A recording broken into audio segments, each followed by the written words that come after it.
이 약초만 있으면 정말로 죽은 이를 다시 만날 수 있는 겁니까? 허미는 떨리는 목소리로 물었습니다. 그의 손엔 마침내 손에 넣은 약재 한 줌이 쥐어져 있었습니다. 그토록 찾아 헤맨 전설 속의 사막월초였습니다. 다시 만나는 것은 잠시일 뿐이오. 그리고 그 대가는 클 겁니다. 동그란 터번을 두른 상인은 허민의 손을 내려다보며 중얼거리듯 말했습니다. 눈매는 날카로웠고 검게 그을린 손끝에는 모래먼지가 말라붙어 있었습니다.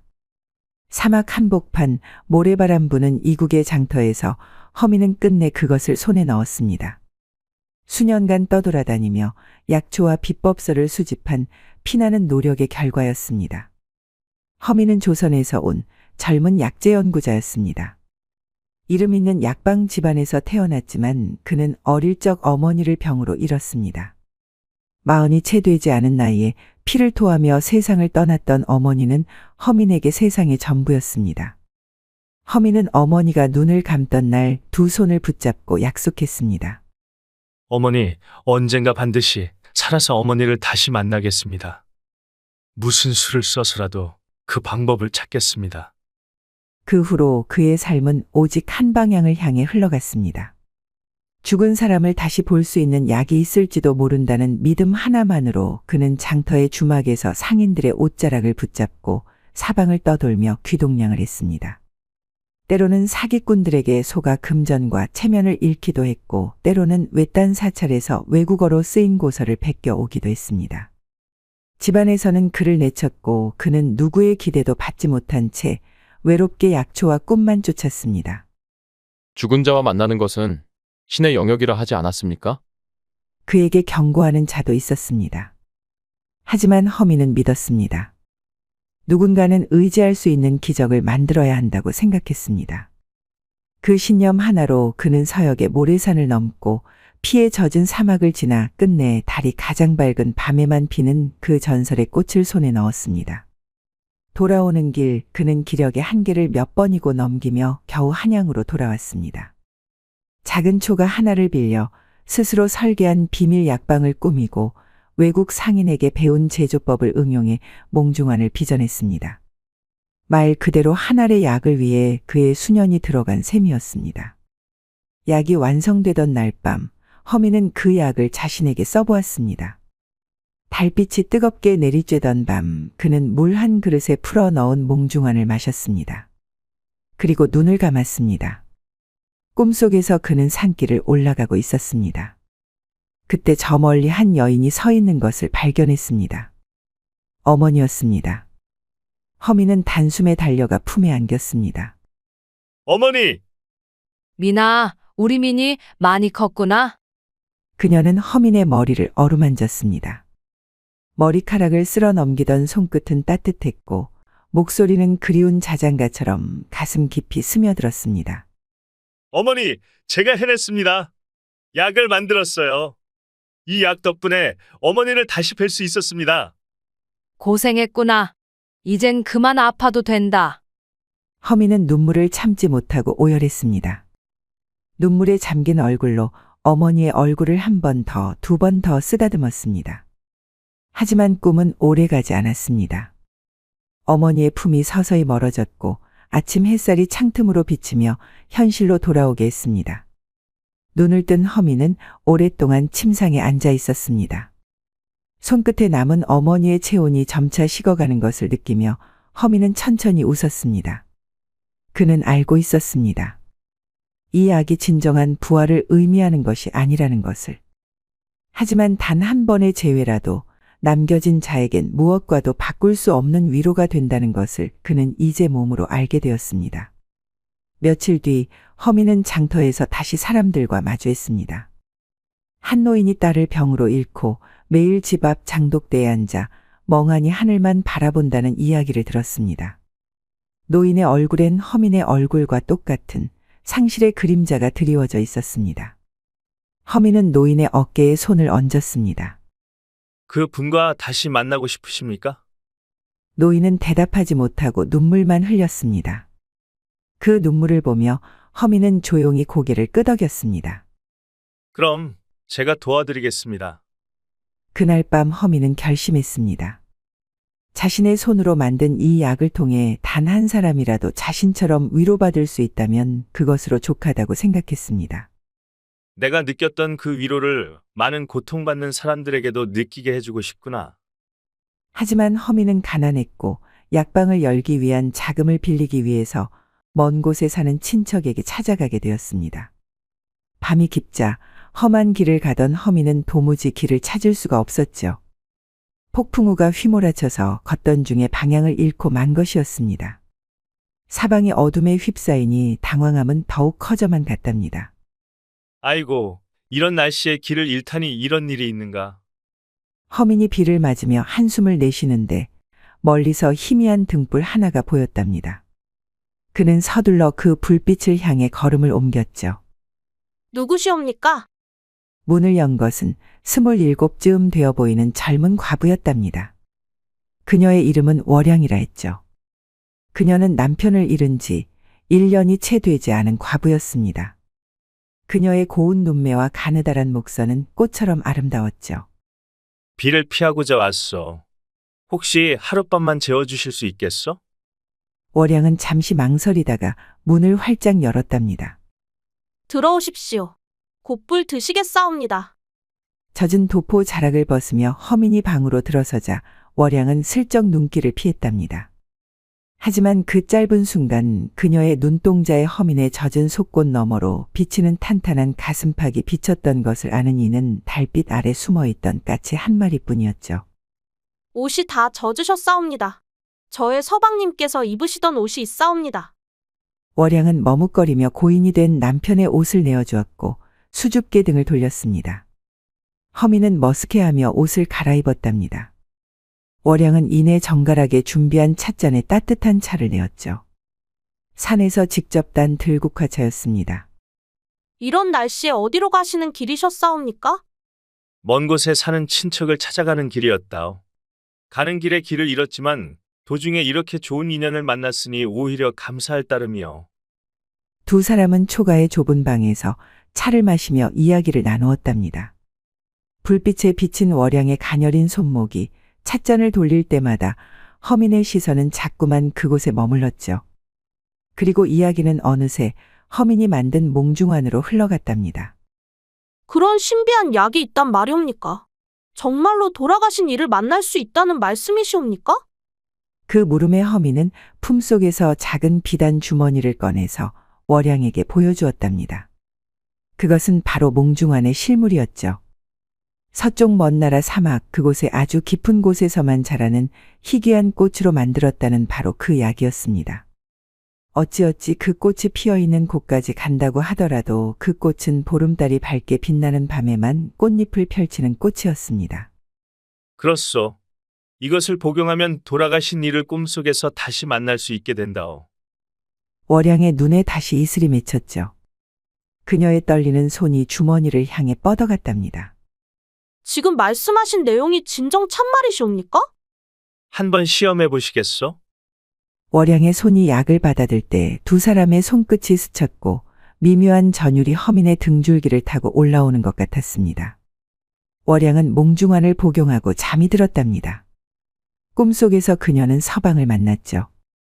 그가 생전에 그녀의 귓가에 속삭이던 그 목소리, 거친 손으로 그녀의 허리춤을 감싸던 그 온기, 두 사람이 달빛 아래 몰래 뒷산에 올라 나누었던 그 사랑의 흔적들을 고스란히 느낄 수 있었죠. 서방님, 이렇게 서방님을 다시 만나게 되다니요. 서방은 그녀의 속치마 끝자락을 슬쩍 들추며 웃음 지었고 월양은 달아오른 얼굴을 그의 품에 묻었답니다. 그들은 꿈속에서 현실처럼 뜨겁게 사랑을 나누었죠. 서방의 거친 손길이 그녀의 속곳을 헤집고 들어갈 때 월양은 뜨거운 숨결을 내뱉으며 그의 목덜미에 얼굴을 묻었답니다.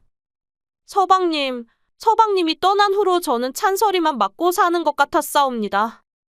그녀의 말에 서방은 그저 그녀를 더욱 깊이 끌어안을 뿐이었죠. 그들의 살결이 맞닿을 때마다 월양의 온몸이 떨렸고 땀에 젖은 속곳은 그녀의 몸에 들러붙었답니다. 하지만 아침이 되어 꿈에서 깨어나자 월양은 텅 빈 방에 홀로 누워 있었죠. 남편의 온기가 느껴지던 자리는 차갑게 식어 있었고 모든 것이 꿈이었음을 깨달은 월양은 견딜 수 없는 상실감에 사로잡혔답니다. 서방님, 돌아오십시오. 제발 부탁이옵니다. 월양은 애타게 서방의 이름을 부르며 방문을 박차고 나갔죠. 남편에 대한 그리움이 사무쳐 더는 견딜 수가 없었던 것이었습니다. 마당을 지나 동네 뒤편 연못으로 달려가는 그녀의 치맛자락은 바람에 나부꼈답니다. 그 모습이 마치 백로가 날개를 펴고 날아가는 듯했죠. 한편 새벽녘 아침 찬물로 세수를 하던 허미는 이상한 예감에 월양의 방으로 갔답니다. 텅 빈 방을 보고 직감적으로 무언가 잘못되었음을 알았죠. 이런 몽중환이 너무 생생했던 게야. 허미는 서둘러 월양의 뒤를 쫓았답니다. 그가 연못에 도착했을 때 월양은 이미 깊은 물속에 반쯤 몸을 담그고 있었답니다. 그녀의 치맛자락은 물에 젖어 무겁게 가라앉고 있었고 얼굴은 이미 핏기 하나 없이 창백했죠. 허미는 망설임 없이 물속으로 뛰어들었습니다. 차가운 물이 그의 온몸을 감쌌지만 그는 오직 월양을 구하겠다는 생각 하나뿐이었죠. 월양은 정신을 잃고 물속으로 완전히 가라앉고 있었답니다. 허미는 온 힘을 다해 그녀의 몸을 붙잡아 물 위로 끌어올렸죠. 부인, 정신 차리시오. 부인. 허미는 월양을 안고 허겁지겁 물가로 나왔습니다. 그녀의 얼굴은 파랗게 질려 있었고 숨소리는 들리지 않았죠. 허미는 월양을 땅에 눕히고 그녀의 가슴을 눌러 물을 토해내게 했답니다. 부인, 제발 눈을 뜨시오. 점차 월양의 입에서 물이 쏟아져 나왔고 그녀는 기침을 하며 겨우 의식을 되찾았답니다. 허미는 그녀를 조심스레 안아 그녀의 집으로 데려갔답니다. 허미는 월양을 정성껏 간호하기 시작했습니다. 월양은 열에 들떠 서방을 부르며 헛소리를 했답니다. 서방님, 어디 계시옵니까? 왜 저를 두고 먼 곳으로 떠나셨사옵니까? 부인, 진정하시오. 이제 다 지나간 일이요. 월양이 갑자기 열이 더 심해지자 허미는 밤새 그녀의 곁을 지켰죠. 그는 수시로 물수건을 갈아주며 그녀의 이마와 목덜미, 팔을 닦아주었습니다. 새벽녘 월양이 잠시 맑은 정신을 되찾았을 때 그녀는 옆에서 꾸벅꾸벅 조는 허민의 모습을 보았답니다. 그의 얼굴에는 피로함이 가득했지만 여전히 그녀의 손을 놓치지 않고 있었죠. 월양은 처음으로 서방이 아닌 다른 사람에게 마음이 조금씩 열리는 것을 느꼈답니다. 둘째 날 열이 조금 내리자 월양은 힘겨운 목소리로 물었습니다. 나리, 왜 저를 이리 정성껏 돌보아 주시는 것이옵니까? 저는 처음 만난 과부일 뿐이온데. 부인, 공경에 처한 사람을 돕는 것은 당연한 일이요. 그러니 너무 마음 쓰지 마시오. 허미는 담담히 대답했지만 그의 눈빛에는 월양을 향한 따스함이 깃들어 있었답니다. 그 순간 월양의 가슴이 살짝 떨렸죠. 셋째 날이 되자 월양은 많이 회복되어 스스로 일어나 창가에 앉을 수 있게 되었답니다. 햇살이 그녀의 얼굴을 비추자 허미는 그녀의 모습이 얼마나 아름다운지 새삼 깨달았죠. 월양도 자신을 바라보는 허민의 눈빛에서 특별한 감정을 읽었답니다. 나리 덕분에 죽을 목숨이 살아났사옵니다. 이 은혜 어찌 갚아야 할지 모르겠사옵니다. 부인, 그런 말씀 마시오. 부인이 건강해지는 것만으로도 나에게는 큰 기쁨이요. 허민의 진심 어린 말에 월양의 마음에 무언가 따뜻한 감정이 피어오르기 시작했답니다. 서방에 대한 그리움은 여전했지만 그 옆에 조금씩 허민을 향한 새로운 감정이 조금씩 자리 잡기 시작했던 것이었죠. 저녁이 되자 월양은 허민을 위해 간단한 차를 준비했습니다. 그녀의 손끝이 찻잔을 내밀 때 살짝 허민의 손과 닿았고 두 사람은 동시에 움찔했죠. 두 사람은 마주보고 앉아 차를 마시기 시작하였습니다. 잠깐의 침묵이 흘렀습니다. 월양은 무언가 골똘히 생각하는 듯 보였죠. 월양은 몽중환을 먹고 꿈에서 서방을 다시 만났던 그 생생한 경험을 잊을 수가 없었습니다. 이내 월양은 무언가 결심한 듯한 눈빛으로 허민에게 자신의 속내를 털어놓기 시작하였습니다. 나리, 부탁이 있사옵니다. 그 몽중환이라는 약 더 얻을 수 있겠사옵니까? 월양의 말을 들은 허민은 잠시 생각에 잠겼죠. 허미는 문득 좋은 생각이 떠올랐습니다. 나는 약방을 여는 일에 갖고 있는 자금이 부족하여 먼 길을 가던 중이었어. 만일 부인께서 나에게 약방으로 쓸 수 있는 공간을 제공해 주신다면 내 기꺼이 부인에게 몽중환을 만들어 드리겠소. 월양의 눈이 커졌죠. 알겠습니다. 이 초라한 집이라도 괜찮으시다면 얼마든지 내어드리겠습니다. 그렇게 해서 허미는 월양의 집에 머물게 되었답니다. 이곳에서 몽화당이라는 이름으로 약방을 열기로 결정한 것이었죠. 죽은 사람을 다시 만나게 해준다는 몽화당의 소문은 점점 널리 퍼져나갔습니다. 꿈에서 사별했던 사람을 다시 만나게 해주는 몽중환의 약 효능에 놀란 사람들이 입소문을 퍼뜨리기 시작한 것이었죠. 덕분에 몽화당에는 점점 많은 사람들이 발걸음을 하기 시작했습니다. 그 중에서도 눈에 띄는 이가 있었는데 바로 윤씨 부인이었답니다. 윤씨 부인은 마을에서 가장 부유한 집안의 안주인이었죠. 그녀는 40이 가까운 나이였고 몸에서 기품이 넘치는 여인이었답니다. 그녀는 어느 날 몽화당을 찾아와 허민과 월양에게 말하였습니다. 20해 전 저희 집 머슴이었던 상서라는 아이가 있었습니다. 저는 지아비 몰래 그 아이와 사랑을 나누고는 하였지요. 하지만 끝내 지아비가 눈치채게 되어 그 아이를 집에서 내쫓았고 최근에 들어서야 저는 그 아이가 10년 전 병으로 세상을 떠났다는 사실을 알게 되었답니다. 단 한 번만이라도 그 아이를 꼭 다시 만나고 싶어요. 허미는 윤씨 부인의 사연을 듣고 깊은 생각에 잠겼답니다. 그리고 마음을 정한 듯 품속에서 작은 비단 주머니를 꺼냈죠.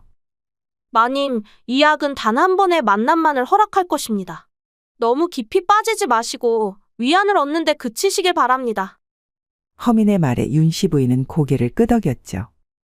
그날 밤 윤씨 부인은 몽중환을 복용하고 잠이 들었답니다. 꿈속에서 그녀는 젊은 시절의 상서를 만났죠.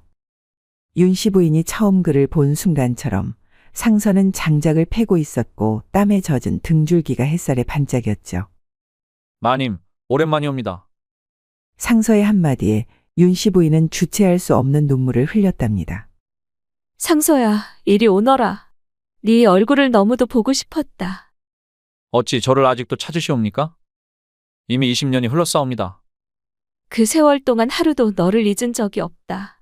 네가 쫓겨난 후 어디로 갔는지 어찌 지내는지 전혀 알 길이 없었단 말이야. 윤씨 부인은 떨리는 손으로 상서의 얼굴을 어루만졌죠. 그의 거친 손끝이 그녀의 소매를 스치자 예전의 그 감정이 다시 피어올랐답니다. 마님, 저는 쫓겨난 뒤에 이곳저곳을 떠돌며 험한 일을 하다가 그만 병을 얻었사옵니다. 하지만 소희는 죽는 순간까지도 오로지 마님만을 생각했사옵니다. 내가 널 지켜주지 못해 미안하구나. 내 지아비가 널 그렇게 내쫓지만 않았어도. 괜찮사옵니다. 그때의 짧은 순간이 저에겐 평생의 행복이었사옵니다.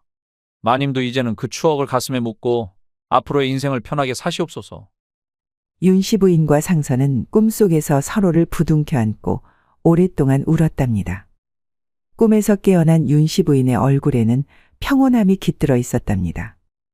그녀는 허민과 월양에게 깊이 감사의 인사를 전하고 값진 선물을 남겼죠. 비단 한 필과 은자 10량이었습니다. 이것은 내 마음의 짐을 덜어준 보답입니다. 앞으로 몽화당이 더 많은 이들에게 위안을 주기를 바라고 있어요. 윤씨 부인이 떠난 후 허민과 월양은 나란히 앉아 차를 마셨습니다. 둘 사이에는 아직 말로 표현하지 못한 감정이 흐르고 있었죠. 나리, 윤씨 부인의 모습이 어쩐지 제 모습과 비슷해 보이옵니다. 그렇소? 어떤 면에서 말이요? 사랑하는 이를 잃고 그리워하는 모습이 저와 똑 닮았사옵니다. 하지만 이제는 저도 조금씩 마음의 짐을 내려놓으려 노력하고 있사옵니다. 월양의 말에 허민은 가슴이 두근거렸죠. 그는 월양의 고운 손을 바라보며 언젠가는 그 손을 잡고 자신의 마음을 고백할 날이 오기를 바랐답니다. 두 사람이 나눈 시선 속에는 아직 말로 표현하지 못한 감정의 씨앗이 자라고 있었답니다. 아직은 그 감정을 인정하기 조심스러웠지만 몽화당의 일상 속에서 두 사람의 마음은 서서히 하나로 가까워지고 있었답니다. 봄이 깊어가는 어느 날 몽화당 앞에는 긴 줄이 늘어섰답니다. 죽은 이를 꿈에서 만날 수 있다는 소문이 삼남 지방까지 퍼져 먼 곳에서도 사람들이 찾아왔죠. 허미는 아침부터 저녁까지 약을 짓느라 손이 쉴 새 없었고 월양은 손님들을 맞이하느라 분주했답니다. 날이 오늘도 손님이 끊이질 않사옵니다. 그러게 말이오, 부인. 이렇게 될 줄은 미처 생각지 못했소이다. 월양이 땀에 젖은 이마를 닦는 모습을 보던 허미는 무심코 시선을 떼지 못했죠. 그녀의 젖은 살결이 은은히 비치는 모습이 마치 연꽃잎에 맺힌 이슬처럼 아름다웠답니다. 허미는 가슴이 두근거려 급히 고개를 돌렸죠. 그날도 어김없이 윤씨 부인이 몽화당을 찾아왔답니다. 몽중환을 처음 먹은 후로 그녀는 일주일에 한 번씩 찾아와 약을 조금씩 더 받아갔죠. 말로는 친척들에게 나눠준다 했지만 사실은 본인이 조금씩 먹으며 꿈속에서 상서를 만나고 있었습니다. 두 분은 오늘도 바쁘시군요. 이것 좀 드시고 하시지요. 윤씨 부인은 오늘도 맛있는 음식을 가져왔답니다. 찹쌀떡과 약과 그리고 상다리가 휘어질 정도로 많은 음식들이었죠. 월양은 부끄러워하며 받았답니다. 마님, 번번이 이렇게 귀한 것을 가져와 주시니 너무도 감사하옵니다. 이 정도가 다 무엇인가요? 제 마음속 짐을 덜어준 은혜에 비하면 세 발의 피랍니다. 세 사람은 몽화당 앞마당에 자리를 펴고 음식을 나눠 먹었답니다. 달콤한 약과가 입안에서 녹아내리자 허미는 절로 미소를 지었죠. 월양은 그의 입가에 묻은 고물을 손수건으로 살짝 닦아주려다가 문득 윤씨 부인의 시선을 느끼고 얼른 손을 거두었습니다. 아이고, 하려던 일을 왜 멈추시나요? 계속 하시죠. 윤씨 부인의 장난스러운 말에 월양은 홍시처럼 얼굴이 붉어졌답니다. 허민도 당황하여 헛기침을 했죠. 마님, 그게 아니오라. 저희는 그저 모르는 사람이 보면 남남인 줄 알겠습니다. 제가 보기에는 두 분이 서로 마음이 있으신 것 같은데요. 윤씨 부인의 말에 두 사람은 더욱 당황했답니다. 월양은 고개를 푹 숙였고 허미는 갑자기 하늘의 구름이 무척 흥미롭다는 듯 고개를 들었죠. 마님, 저희는 그저 같은 일을 하는 사이일 뿐입니다. 월양의 말에 윤씨 부인은 회심의 미소를 지었답니다. 그런가요? 하지만 두 분이 서로를 바라보는 눈빛이 그리도 뜨거울 수가 있나요? 제 눈이 좀 오래되었지만 그 정도는 눈치챌 수가 있어요. 허미는 벌써 귓가가 달아오르는 것을 느꼈답니다. 한편 월양의 가슴은 마치 작은 새가 날갯짓하듯 빠르게 뛰었죠. 두 사람의 미묘한 반응에 윤씨 부인은 더욱 확신을 가졌습니다. 그날 밤 달이 유독 밝게 빛났답니다. 윤씨 부인은 가기 전에 월양을 불러 뒤뜰에서 이야기를 나누었죠. 한 가지 말해두고 싶은 것이 있어요. 네, 말씀하시옵소서, 마님. 윤씨 부인은 월양의 손을 꼭 잡고 진지한 눈빛으로 말했답니다. 감정을 솔직하게 표현하는 시기가 너무 늦게 되면 나와 상서의 관계처럼 영원히 이루어지지 못할 수도 있어요. 월양은 가슴이 철렁 내려앉는 느낌이었죠. 마치 윤씨 부인이 자신의 마음속을 훤히 들여다본 것 같았답니다.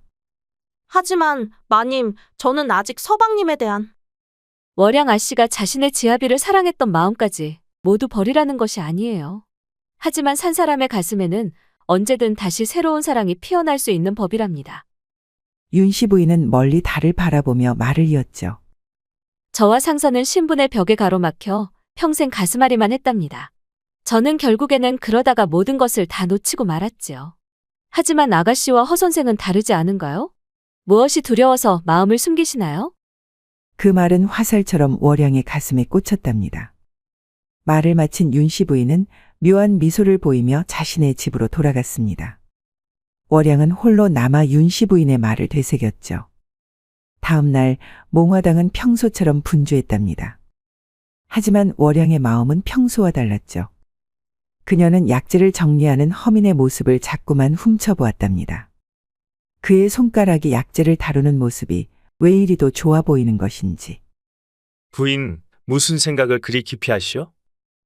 허민의 목소리에 월양은 화들짝 놀라 약병을 떨어뜨릴 뻔했죠. 다행히 허민이 재빨리 손을 뻗어 받아냈답니다. 그 순간 두 사람의 손이 겹쳐졌고 마치 불씨가 올마붙듯 열기가 전해졌답니다. 감사합니다, 나리. 월양이 황급히 손을 떼자 허미는 슬쩍 웃으며 약병을 건넸죠. 조심하시오. 이 약은 구하기 힘든 것이니 말이오. 그날 저녁 몽화당의 문을 닫은 후 두 사람은 마루에 앉아 차를 마셨답니다. 초여름 밤바람이 서늘하게 불어왔죠. 월양의 머리카락 한 가닥이 바람에 흩날리자 허민은 무심코 손을 뻗어 그것을 귀 뒤로 넘겨주었답니다. 허민이 황급히 손을 거두자 월양은 고개를 숙였습니다. 하지만 그녀의 입가에는 희미한 미소가 맴돌았죠. 나리, 네, 부인. 오늘 밤하늘이 참 고와 보이지 않사옵니까? 월양의 목소리는 가늘게 떨렸답니다. 허민은 고개를 들어 하늘을 바라보았죠. 정말 별들이 유독 밝게 빛나고 있었답니다. 그러하오. 마치 부인의 눈동자처럼 말이오. 허민의 갑작스러운 말에 월양은 놀란 눈으로 그를 바라보았죠. 허민도 자신이 한 말에 당황한 듯 했습니다. 아니, 그게 실례했소이다. 아니옵니다, 나리. 감사하옵니다. 두 사람 사이에 묘한 침묵이 흘렀답니다. 가슴 속에서는 말하고 싶은 것이 넘쳐났지만 입술은 쉽게 열리지 않았죠. 허민은 용기를 내어 먼저 입을 열었답니다. 부인, 사실 오래전부터 부인에게 말하고 싶은 것이 있었어. 월양의 심장이 빠르게 뛰기 시작했답니다. 지금 허민이 하려는 말이 무엇인지 그녀도 어렴풋이 짐작하고 있었죠. 말씀하시고 싶으신 것이라니 어떤 것이옵니까? 부인과 함께 이곳에 오래 머문 이후로 몽화당은 물론이고 나의 마음속에도 많은 변화가 있었어. 허민의 목소리가 살짝 떨렸죠. 그는 월양의 눈을 바로 보지 못하고 찻잔만 바라보았답니다. 저도 나리를 알게 된 후로 많은 것이 달라졌사옵니다. 월양의 말에 허민은 고개를 들었죠. 그들의 눈이 마주쳤고 그 안에는 말로 표현하지 못한 감정이 가득했답니다. 부인, 혹시 내가 감히 부인에게 바로 그때 밖에서 요란한 소리가 들렸죠. 마을 사람이 급히 한밤중에 약을 구하러 온 것이었답니다. 허민은 아쉬운 마음으로 자리에서 일어났고 그들의 대화는 그렇게 중단되고 말았죠. 그날 밤 늦게 월양은 자신의 방에 누워 허민이 하려던 말을 곱씹었습니다. 아마도 그는 자신의 마음을 고백하려 했을 것이라고 그녀는 속으로 확신했죠. 그녀의 입가에는 미소가 번졌답니다. 한편 허민도 자신의 방에서 쉽게 잠들지 못하고 있었답니다. 조금 전 월양과 나눈 대화가 자꾸 머릿속을 맴돌았죠. 다음에는 더 용기를 내어 확실히 말해야겠다고 다짐했답니다. 다음 날 아침 두 사람은 평소와 달리 서로의 눈을 마주치기 어려워했답니다. 하지만 그들의 동작 하나하나에는 전과 다른 애정 어린 배려가 깃들어 있었죠. 허민이 약재를 내릴 때 월양은 슬쩍 다가가 그를 도왔고 허민은 월양이 무거운 것을 들지 않게 항상 먼저 나섰답니다. 나리, 식사하셔야죠. 고맙소, 부인. 부인의 밥상은 늘 맛이 좋소. 허민의 칭찬에 월양은 입술을 살짝 깨물며 미소 지었답니다. 그녀의 모습이 너무 예뻐서 허민은 잠시 숨을 멈추었죠. 그렇게 두 사람은 서로의 마음을 조금씩 더 드러내기 시작했답니다. 윤씨 부인의 조언이 월양의 마음을 움직이게 한 것이었죠. 그들의 사랑은 마치 봄날의 꽃봉오리처럼 천천히 하지만 확실하게 피어나고 있었답니다. 몽화당을 찾는 손님들은 이제 허민과 월양이 서로에게 특별한 감정을 품고 있다는 것을 눈치챘죠. 사람들은 곧 두 사람이 부부가 될 것이라는 소문을 내기 시작했습니다. 몽화당의 명성이 더욱 높아지던 초가을 뜻밖의 손님이 찾아왔답니다. 해주 영감이라 불리는 60이 넘은 노인이었죠. 허연 수염을 길게 늘어뜨린 그는 비틀거리는 걸음으로 몽화당에 들어서자마자 월양에게 달려들었습니다. 몽중환을 주게! 지금 당장 필요하네! 월양은 놀라 뒤로 물러섰죠. 해주 영감의 눈은 충혈되어 있었고 그의 숨에서는 술 냄새가 진하게 풍겼답니다. 영감님, 죄송하지만 진정하시고 앉아서 말씀해 주십시오. 해주 영감은 떨리는 손으로 주머니에서 은자 하나를 꺼내 탁자에 던졌죠. 그의 모습이 마치 물에 빠진 사람이 지푸라기라도 잡으려는 듯 절박해 보였답니다. 늙은이 하나 살린다 생각하고 몽중환을 좀 더 내어주게나. 연아 그 애가 오늘 밤 꿈에서 나를 기다린다고 했단 말이네. 연하라는 기생은 20년 전 세상을 떠났다고 했죠. 해주 영감은 3개월 전부터 몽중환을 복용하며 꿈속에서 연하를 만나왔는데 점점 약의 양을 늘리고 있었답니다. 해주 영감은 오로지 꿈에서 연하를 만나는 일에만 집착할 뿐 꿈에서 깨어나면 마주하는 현실에는 점점 신경을 쓰지 않고 있었죠. 영감님, 죄송하지만 몽중환은 하루에 한 알만 드셔야 합니다. 더 많이 드시면 위험하시옵니다. 그 입 다무게. 내가 얼마나 먹든 내 마음이야. 월양이 몽중환 한 알을 건네자 해주 영감은 불만스러운 얼굴로 더 달라고 손을 내밀었죠. 그의 손끝이 월양의 손목을 스치자 월양은 본능적으로 몸을 움찔했답니다. 영감님, 죄송하오나 더는 드릴 수 없습니다. 그리운 이를 만나고 싶으신 마음은 저 또한 잘 알지만 부디 이해해 주십시오. 해주 영감의 얼굴이 순식간에 붉게 변했죠. 그는 벌떡 일어나 월양을 노려보았답니다. 이런 몹쓸 계집을 보았나. 감히 내 말을 거역하다니. 해주 영감은 씩씩거리며 몽화당을 떠났죠. 월양은 그제야 긴장이 풀려 가슴을 쓸어내렸답니다. 허미는 약재를 구하러 이웃 마을에 가서 자리에 없었고 월양은 혼자서 상황을 감당해야 했습니다. 아니 그런데 해주 영감은 곧바로 다시 돌아왔습니다. 이번에는 그의 손에 굵은 몽둥이가 들려 있었죠. 그의 눈은 더욱 충혈되어 있었고 입가에는 침이 흘러내렸답니다. 약을 내놓게. 지금 당장 말이네. 영감님, 제발 진정하십시오. 몽중환은 약이 아니라 독이 될 수도 있사옵니다. 이제는 현실에 눈을 돌리셔야. 월양의 말이 채 끝나기도 전에 해주 영감은 몽둥이를 휘둘렀죠. 월양은 재빨리 피했지만 두 번째 공격을 피하지 못했답니다.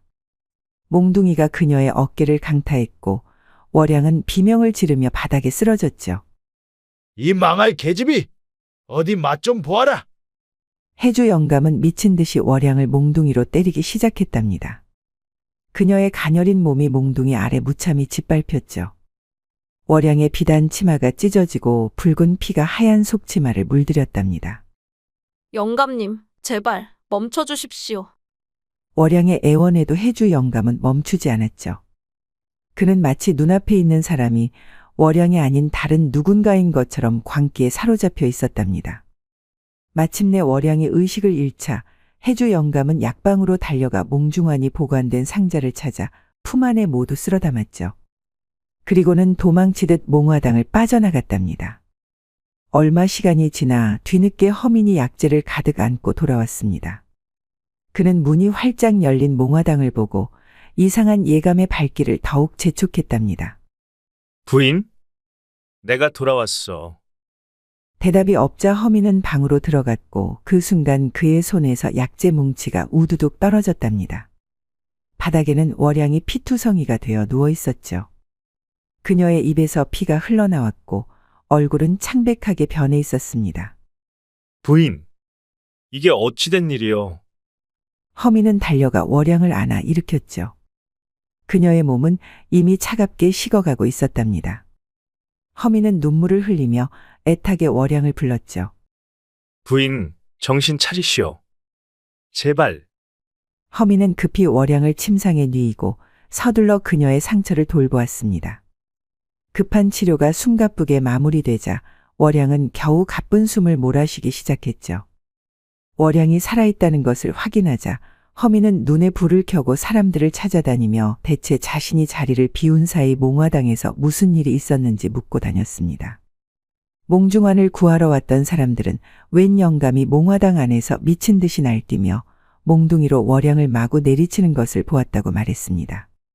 사람들은 그 영감이 허옇고 긴 수염을 가진 해주 영감이라고 알려주었습니다. 이래 내막을 알게 된 허민은 그 길로 관하로 달려가 해주 영감을 고발했죠. 그 해주 영감이라는 놈을 당장 잡아들여 주십시오. 그놈이 나의 약방에서 무고한 여인을 몽둥이로 죽기 직전까지 내리쳤습니다. 그리고 내 약방에서 내가 만든 약까지 잔뜩 훔쳐갔습니다. 관아에서는 즉시 포졸들을 보내 진상을 파악했죠. 사건의 내막이 밝혀지자 포졸들은 해주 영감을 체포하러 갔습니다. 포졸들이 들이닥쳤을 때 해주 영감은 몽중환을 한꺼번에 다 먹고 미친 듯이 웃고 있었답니다.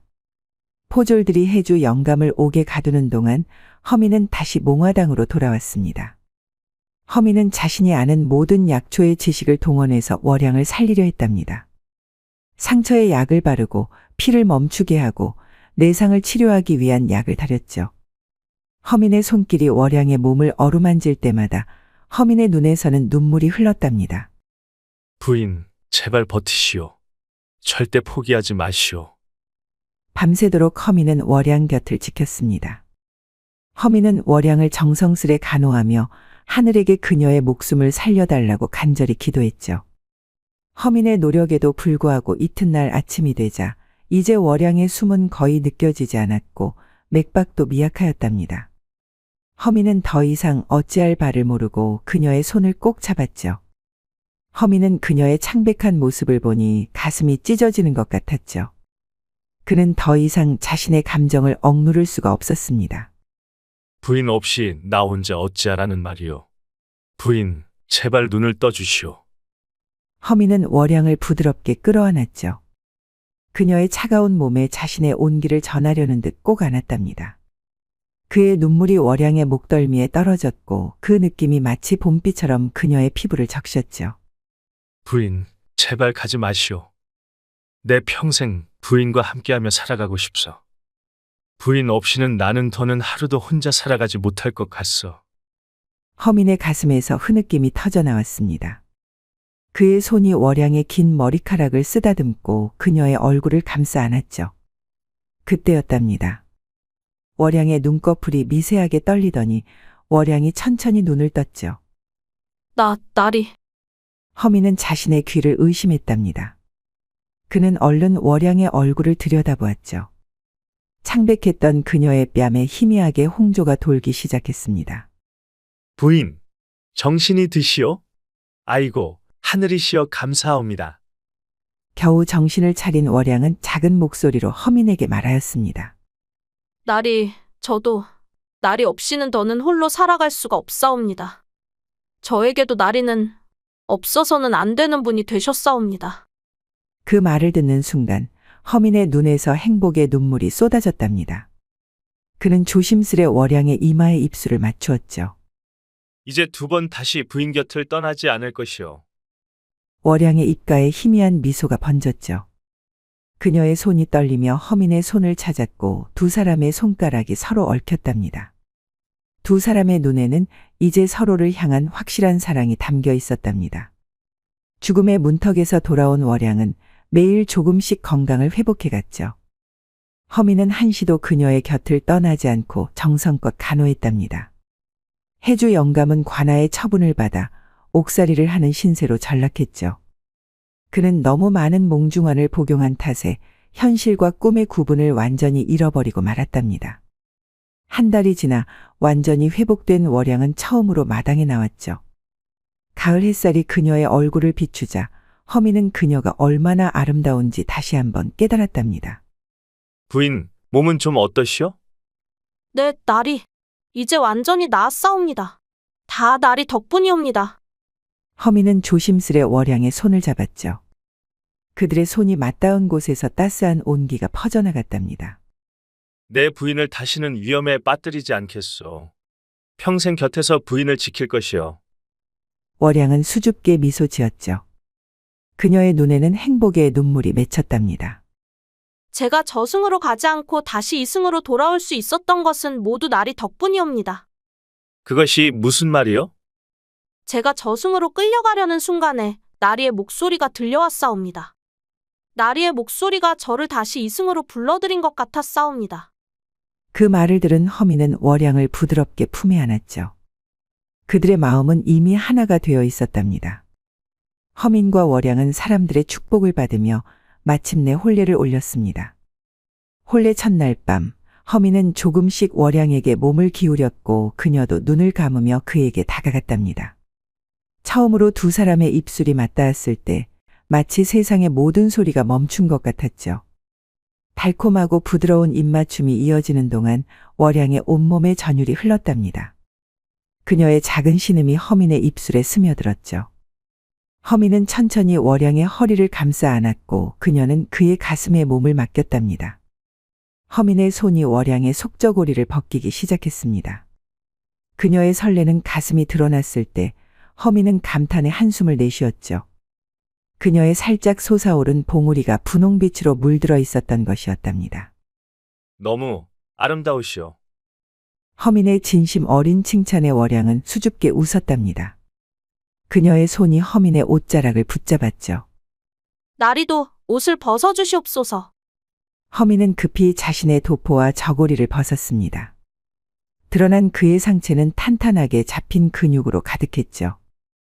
여러 귀한 약재들을 캐러 다니며 단련된 그의 몸은 마치 조각상 같았답니다. 이내 허민의 입술이 월양의 목을 타고 내려가자 그녀의 몸은 활처럼 휘어졌답니다.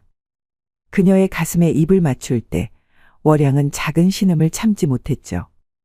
그녀의 달콤한 목소리에 허민의 욕망은 더욱 커져갔답니다. 그의 손이 월양의 치마 속으로 들어가자 그녀는 놀라서 몸을 움츠렸지만 곧 그의 손길에 몸을 맡겼죠. 괜찮소? 아프면 말해주시오. 월양은 고개를 저었습니다. 아프지 않사옵니다. 오히려 너무 좋사옵니다. 이어서 허민의 굵직한 물건의 본능이 월양을 향해 솟아올랐습니다. 월양은 놀라움과 기대감으로 가득 찬 눈빛으로 그것을 바라보았답니다.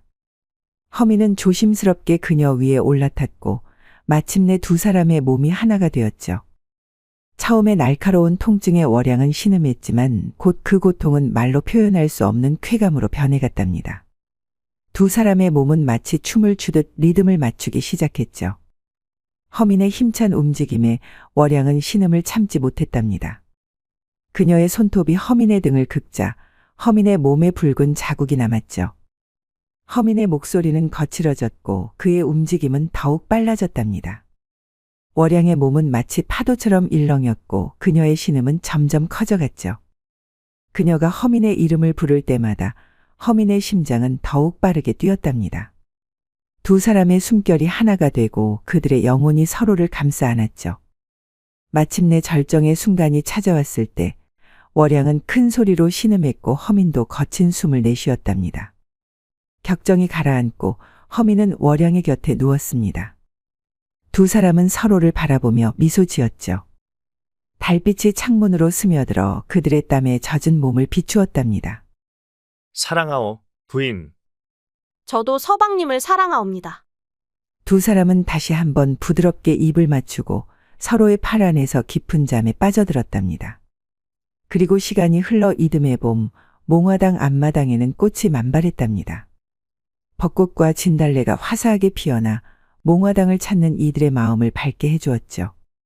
오늘은 특별한 날이었습니다. 월양이 건강한 사내아이를 출산한 지 100일이 되는 날이었죠. 허민은 아들의 100일 잔치를 크게 벌였습니다.